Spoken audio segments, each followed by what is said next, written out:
Hello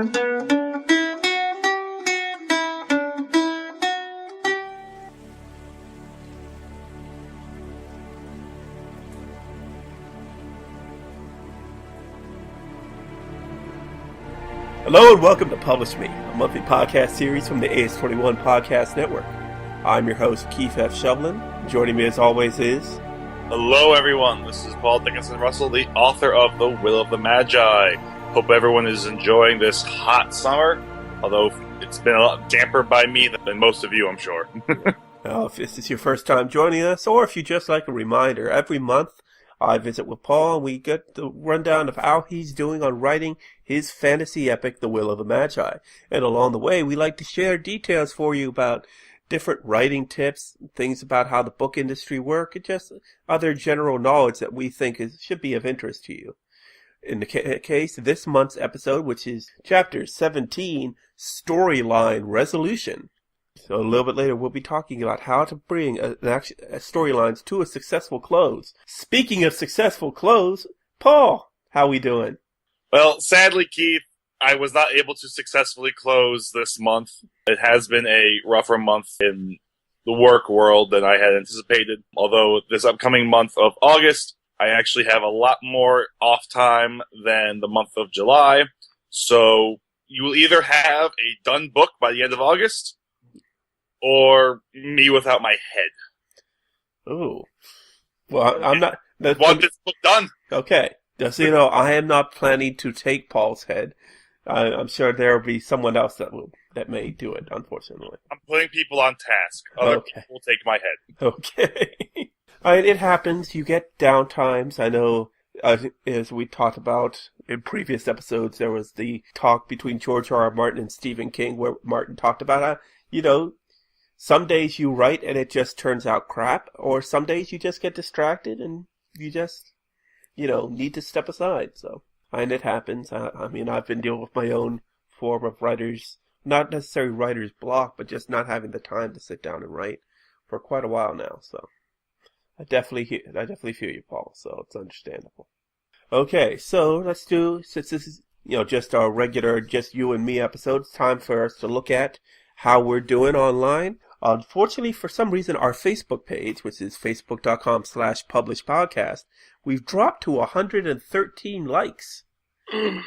People, what's going on? Why are you dropping us? Why? We love you. Love us back. We should be adding people, not dropping. This is our 19th episode of this podcast. This is not, we're no, shrinking violet here. You should be, coming on, and now more than ever.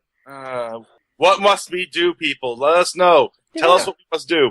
Yes, absolutely. Let us know. There's tons of ways to reach out to us, not just the Facebook page, but also Twitter @PublishPodcast. Email us, publishpodcast@as21.com. That's AOIS21.com. Plus, we're also on Google Plus and various other social media enterprises, so feel free to reach out to us. Now, speaking of our Twitter, although Facebook has been shrinking, Twitter, we're doing well. We're up to 46 followers, so that is fantastic. Woohoo! Let's see if these are... So we have 5 new followers.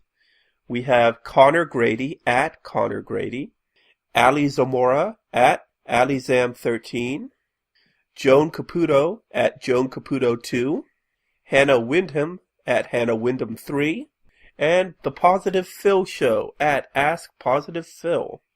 That one's interesting. According to the write-up, Human Robot Without Ego, interviews with positive people and thought leaders, founder internet radio show. I've always wanted to meet a real live robot. Yes. Well, human robot, so we'll see about that. So thank you for all those new followers on Twitter. See, you follow us, and once every 2 months, we'll give you a shout-out. So, woohoo! Shout-outs! Yay, shout-outs. So, any other changes this past month? Well, we have a couple more shows in development for the AS21 Podcast Network, and one of our sister shows, the sexuality podcast Sex Vex Perplexed with the Modern Horror, which is hosted by Eileen Vega, who was our guest back in November. Her podcast has now gone from being a monthly to being you could either call it bi-weekly or fortnightly. I like fortnightly, although it doesn't roll off the tongue as well. It's a better word. Yeah. All So Sex Vex and Perplexed is now on every 2 weeks, so that's every other Wednesday. And we've already had 2 new episodes on that format, and the reason they were able to transition to 2 weeks is she added a guest feature. So every other episode she has a guest interviews where talking about having the guests share their own stories. So usually on a specific topic. And she's doing pretty good with keeping their anonymity, only having them give their first names. So Nice. But yeah, so that's a nice change for the podcast network. As far as events and things, this is, of course, posting on August 7th. We are just finishing up a weekend of events for AS21 creative and poet Michael B. Judkins, whose book Interlude to Sentimental Me came out a couple months ago. He was touring with us this weekend in the D.C. area. And in fact, I'm going to go ahead and say it now. Well, first of all, his book Interlude to Sentimental Me is the sponsor for this month's episode. And Michael will be joining us next month, because before he did this actually in-person book tour here in D.C., and he'll be doing other events in eastern Pennsylvania, he did what's called a virtual book tour. So he'll be on with us next month as our special guest to discuss a virtual book tour, what goes into it, how it works, Nice. tips and tricks and things, so that you can either do what he did, which was go sign up with a company that organized it, or try to organize one yourself. So we'll have Michael B. Judkins on, and we'll have a good discussion on that. Very nice. That'll be a good time for all of us. Yeah. So now we're just going to take a quick moment for commercial break from our sponsor, Interlude to Sentimental Me by Michael B. Judkins. Hi guys, my name is Michael B. Judkins. The Interlude to Sentimental Me is very personal. Collection of poetry of 40 poems in 2 acts. So Act 1 is the heart of love, people falling in and out of love, seeking love, wanting love, the art of what you love to do. The second act is Welcome Mercury Rising. It is that stand strong motivational side that creates the feeling of strength and determination. Don't allow circumstances to keep you from living your dream. I stepped outside my own box doing this collection, writing something universal. I collectively combine these 2 acts to kind of give a sense of 2 sides of me as a writer. From the book cover, walking into the forest with the tunnel, that's the Interlude to Sentimental Me. You're walking into the unknown. I'm extremely excited about this collection. Interlude to Sentimental Me by Michael B. Judkins is now available at the AS20 Market, Amazon.com, Smashwords, Kobo, Barnes & Noble, and wherever ebooks are sold. And thank you to Interlude for being our sponsor this month. Of course, if you want to sponsor the podcast, go to our website at media.as21.com, where we have a number of sponsorship opportunities available. We're looking mainly for anything that has the literary focus. If you have a book that's coming out that you want to just have us talk about for 15 to 30 seconds, or if you have your own audio, you can send it to us and we'll put it up. We're pretty much open as long as it keeps the literary focus of this podcast. So especially if anyone at Audible would like to sponsor us, we'd be very welcoming to that as well. Yes. So be sure to check that out. Our home on the web, media.as21.com. There you'll not only find our main webpage, the links to our sponsorship, our links to where you can listen to us, but also entries for each of our previous episodes. And of course, you can listen to us not only there, through the embedded link on media.as21.com, but we're hosted by Podomatic, and you'll find us on iTunes, Stitcher Radio, and Google Play. And of course, also on our own YouTube channel, where each episode is posted as a YouTube episode, but without full video, just with our smiling faces and pictures to look at. I don't think we're quite ready to actually take this, record the video of us doing this. So Yeah. As I've been told many times, I have a face for radio and a voice for the silent movies. Oh, I always took it as a face for radio and a voice for newspapers. That's why I was a journalist in high school and college. I like that. Yeah. Okay, so now, the topic for this month is storyline resolution. There comes a time when you're writing a book or short story or novella or pretty much anything, it has to end. It cannot keep going. You've reached, a certain 1,000 number of words or 100,000 number words, or was it 200,000 now, Paul? It's 250,000, so 250. 250, okay. Yeah, 250,000 sounds way less daunting than 250,000, even though they're the exact same amount. Yeah, but, just one flows off the tongue so much better. Yes, absolutely. And, Yeah, it's a heartache sometimes. I will say that there comes, coming to the point where you have to finish up the storyline. And, a lot of my friends know this about me, and I have a very hard time wrapping up my storylines. Mm-hmm. Is that, it's that point where it's like, but I could do this, but I could do this. And I have the same problem with reading. It's like, but there are all these questions I have at the end of any book, at the end of any series, whatever. At the end of every movie, there's always those questions that you don't have answered. Right. And as the author, when you're writing it, you have all those answers in your head most of the time. Most of the time, not always. Not all the time, no. Like, I definitely fall into the mindset that, yes, we authors have most of those answers, but we also are all intelligent enough, most of us, to realize that we don't want to have all the answers. Otherwise, we're going to be writing other things into our set storyline that we don't want to have there. Right. There's that one farmer who was there for that one time, and there's going to be that one person who reads your book who's like, what happened to the farmer? He got married, he had kids, and he died of old age. Heck if I know. I don't know about Farmer Jim. Farmer Jim's gone. I don't care about Farmer Jim. Oh, yeah. It's going to these people. I mean, I had that when I wrote my first book, Post Soliloquy. I had a party scene where you're introduced to several people at the party, and then afterwards I was getting when it was out, I had people asking me about who some of these people were at the party. I'm like, they're just friends or friends of friends. I mean, if they don't come back later in the book, then they probably don't matter that much. And, I mean, you have friends of friends that you know, but really, I mean, if you see them, great. But if you don't, it's okay. I had that. I wrote a short story for a school assignment once when I was in college.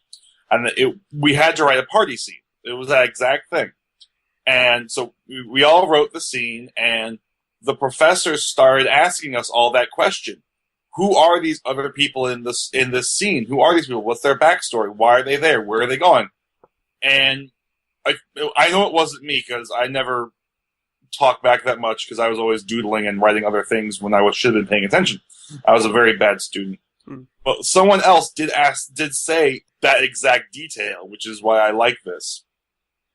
The student said, when was the last time you went to the party? You went to the party, and the professor, gave her answer, whatever it was, like a month beforehand. And the student asked her if she knew those details about everyone at that party. And the professor said, absolutely, there's no way, of course, I have no idea. And the student says, how can you expect that of us? Good point. Student got the A. Good point. Yep, absolutely. So, that was always a good thing. But, getting back on to our main point of wrapping up a storyline and all these things, finally getting to that actual point. I think, for me, it's an emotional time. It's an emotional feeling. It's not when you have a set number of words. Right. It's not when you write that particular scene. It's an emotional balance. That's when I know I've reached the end. It's a balance between I can go on, but I don't need to. Well, what really comes down to is deciding what is the storyline of what you're writing. Right. If you're writing a biography, okay, you have a natural ending. Right. The person died. Maybe you got the funeral, but really, you're done. Right. The Harry Potter books, each one were framed within that year at Hogwarts. You had one school year and the summer beforehand. That was it. Yeah. So basically, if they had anything unresolved at the end of the school year, and guess what? They did every single book. Mm-hmm. Too bad. I mean, that's just what you have to look forward to in the next book. Right. And it's just true of, in fact, that's really what a good story should not wrap up everything at the end of the year. Right. At the end of the book. It's just like a TV series. You should be left with questions at the end of the season.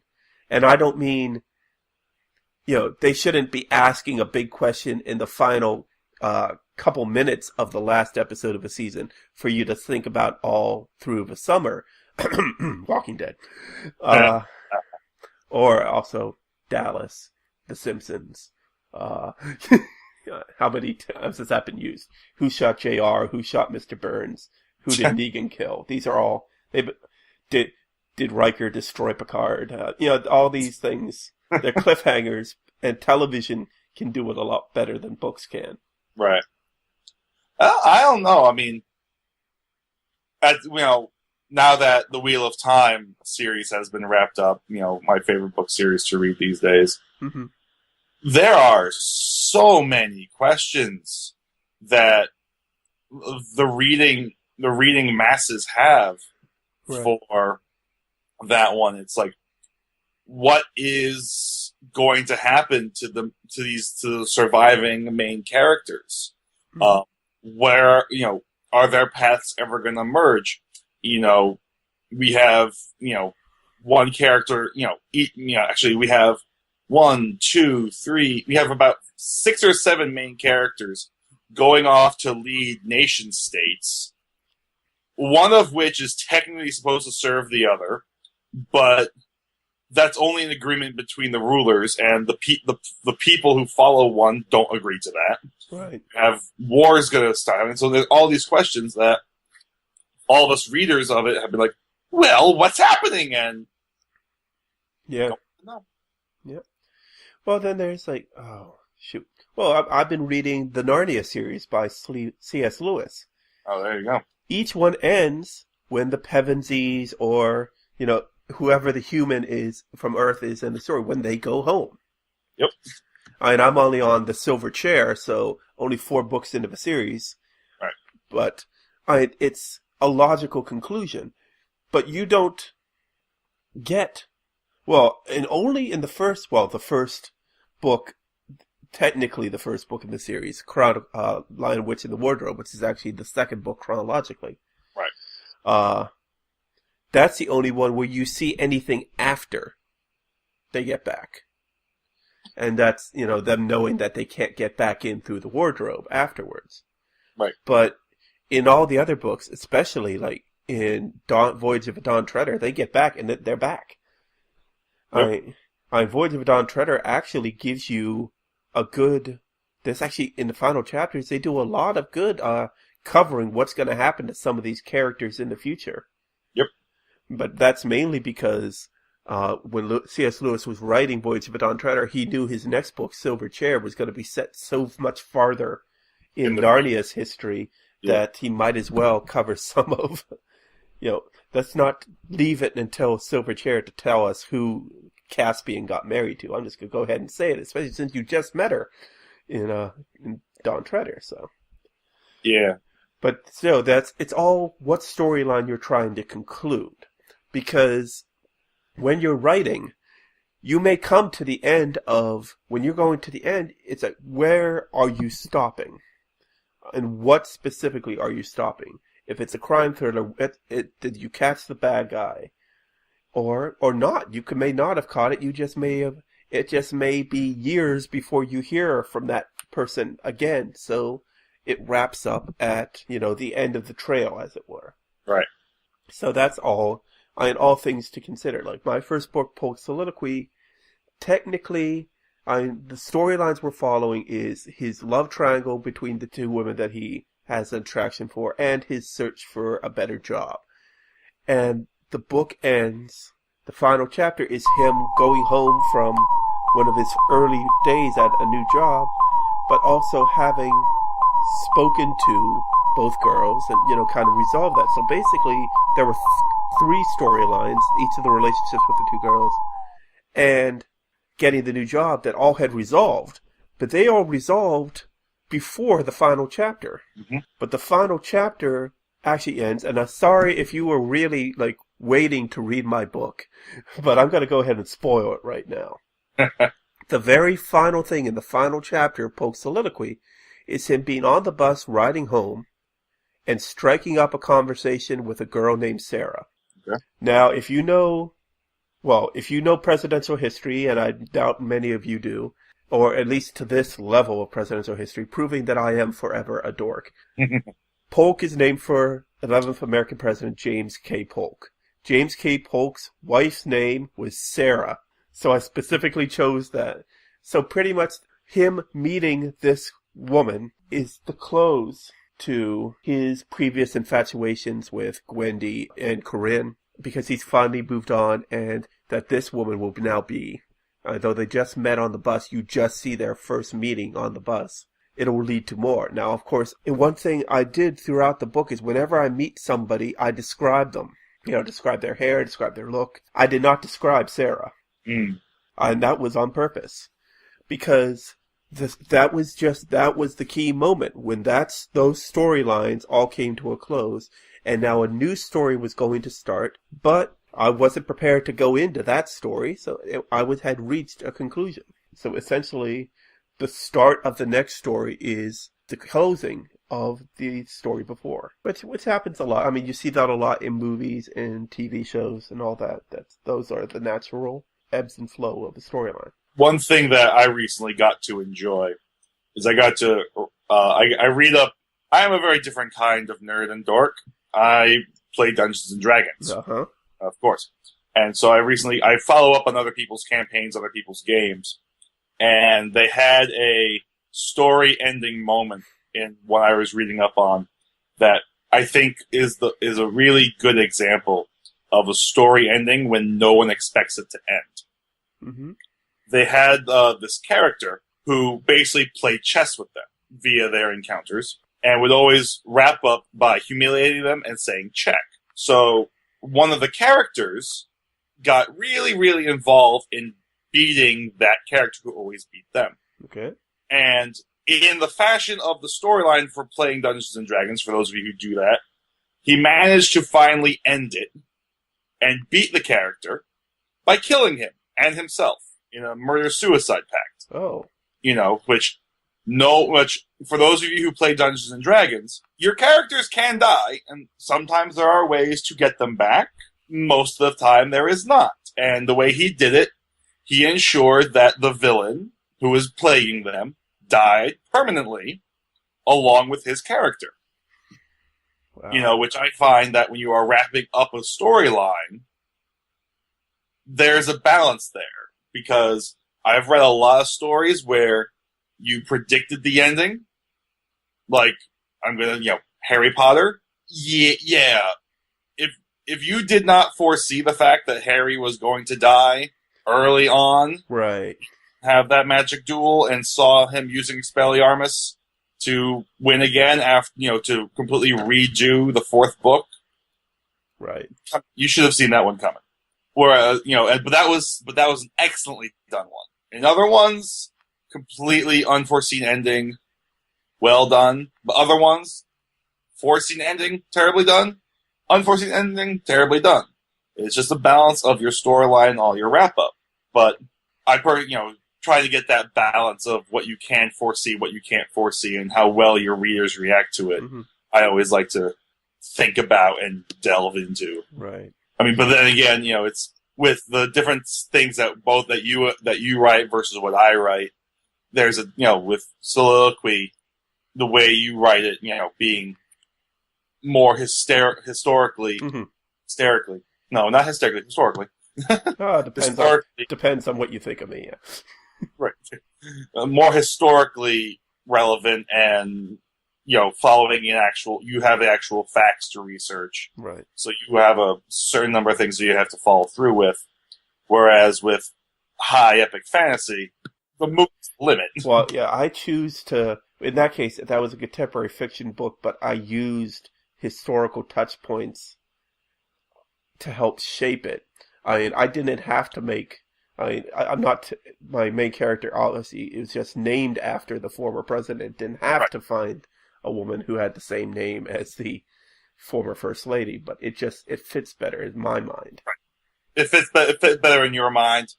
It fits better with the reader's mind because of that, I think. Right. You use those historical touch points in a way that built the story and aided in everything. Right.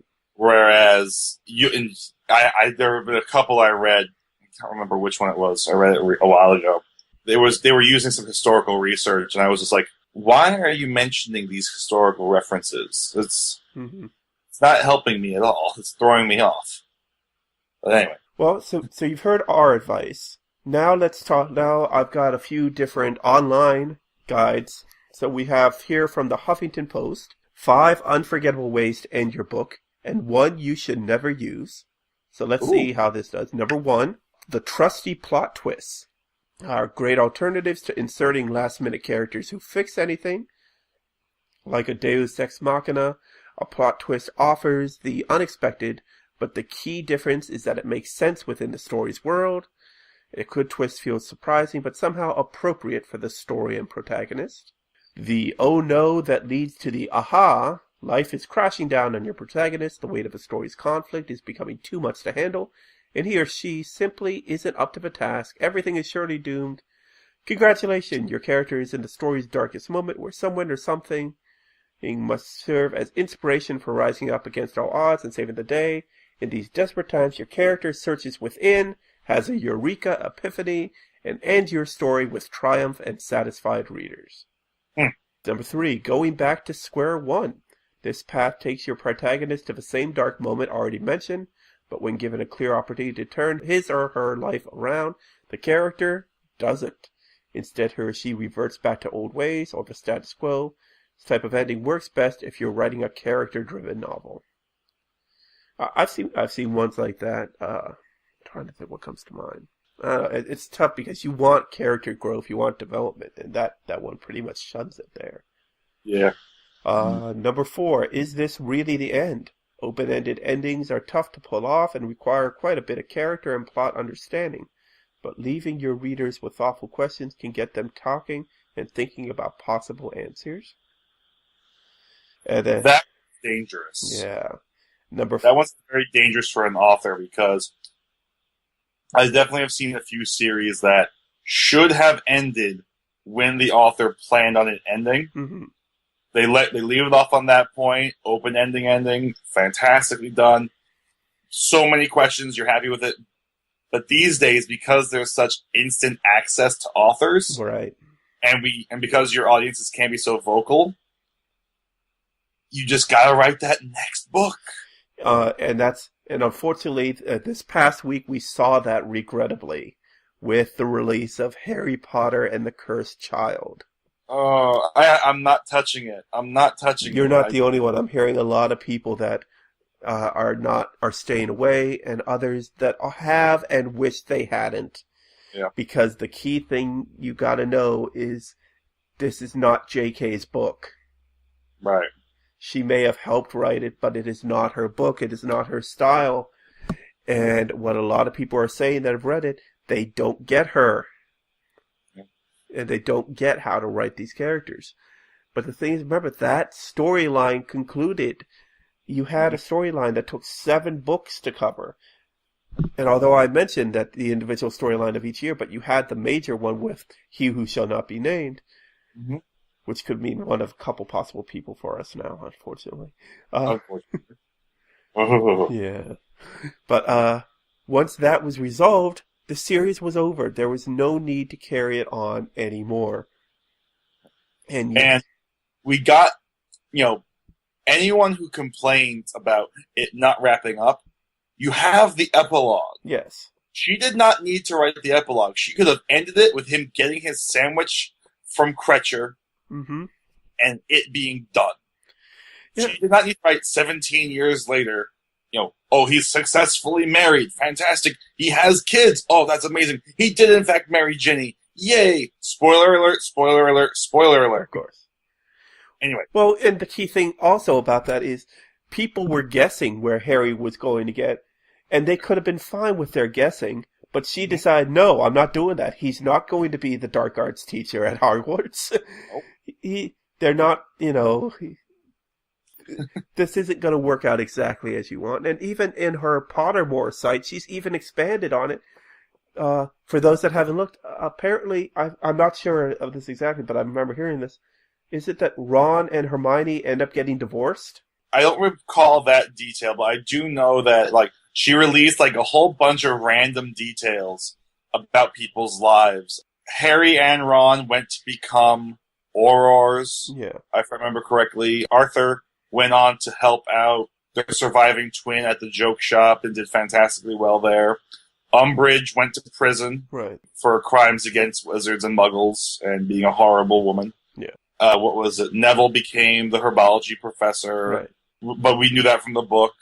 Luna married some other guy and went off to find Nargles. And, you know, they're like, she's released so many random details that, you know, the only reason she's doing this is because there are billions of people following her world. Right. You know, no other author does that. Right. Well, I know she stated in interviews after this book came out, she is done. There will be no more from a Harry. She was very specific. No more from a Harry. Right. That does not mean there might not be more from Harry's children.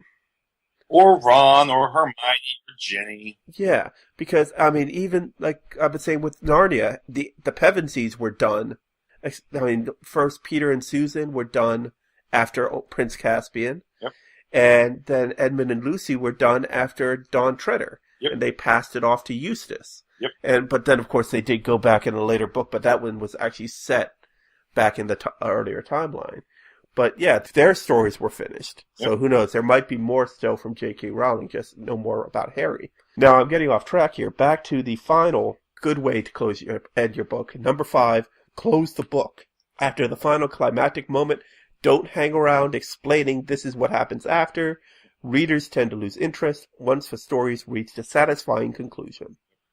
Well, I mean, yeah, that's just logical. Yep. I mean, I will say, like, as I was complaining about earlier, but that's what the Wheel of Time did. Yeah. You had the final climactic moment, and a chapter later, 2 chapters later, it's done. And he's like, wait, what happened? What comes to mind in mind on this is Return of the King and Lord of the Rings. Of course. It just kept going. Not just the book, but the movie, too. The movie ended like 5 or 6 different times. Well, I mean, I'm going to have to disagree with you on the Return of the King. Okay. Because one of my big things was, at the end of The Hobbit, Bilbo returns home after being gone for a year, right, and people are selling his house. I love that little detail. Oh. So, at the end, that's fine. But at the Return of the King, I was expecting, all 4 of these guys have been gone for a year. What's happened to their world? Oh my God, Saruman has taken over. Right. That was my reaction. And so, and that was in the book, not in the movie. That was the book, right. And so I love that in the book. And I will say that when I was watching the movies, I was watching for that scene. Mm-hmm. Didn't happen.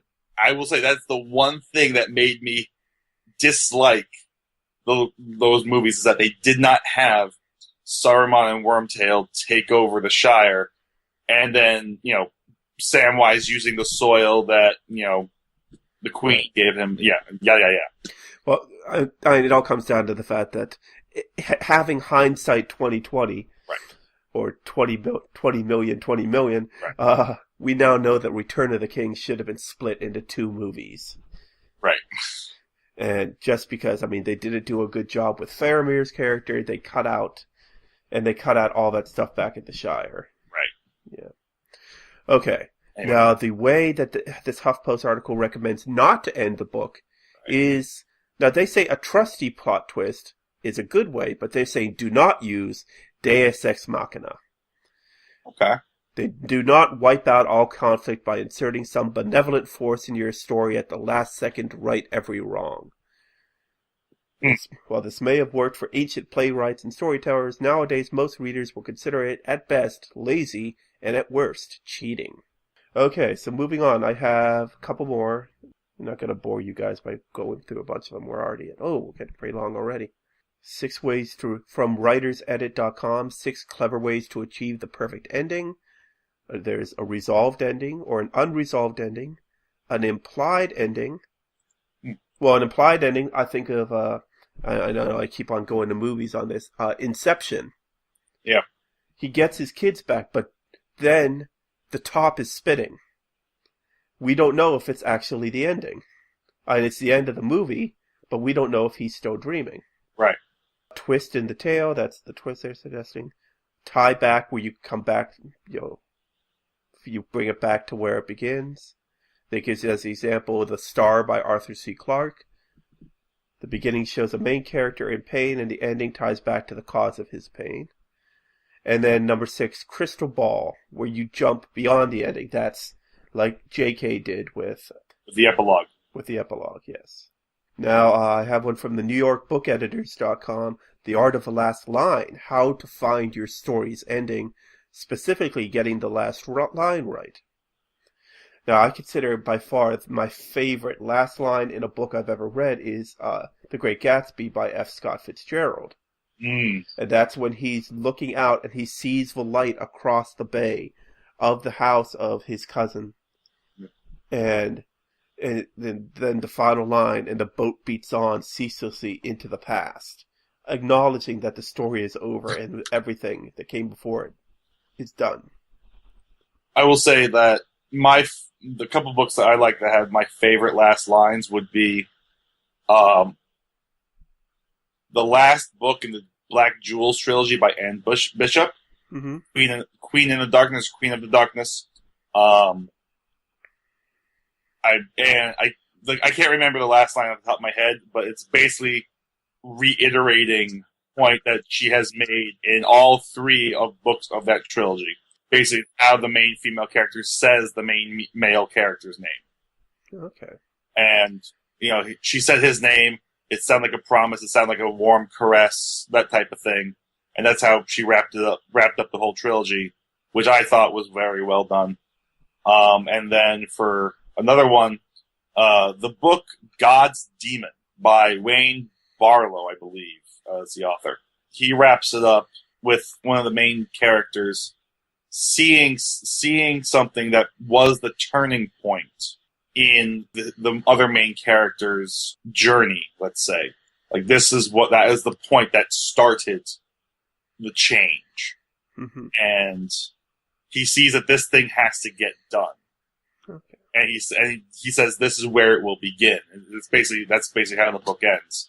And I think that's a very well done point there. That very well written last sentence. Right. Well, I just looked over the other articles I brought up, and they all pretty much said some of the same things. So really, for the sake of not repeating ourselves, let's just get to the ending of this episode of the Publish Me podcast. There we go.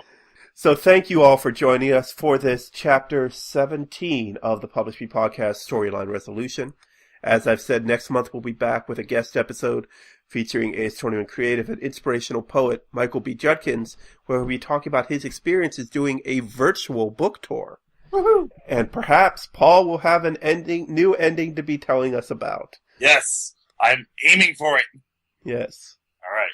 And that will be this of course is, I didn't say it at the top, this is August 2016, so that will be the September episode coming out September 7th. Yep. So look forward to that. Remember to reach out to us. We are on Facebook, facebook.com/publishpodcast, Twitter at publishpodcast.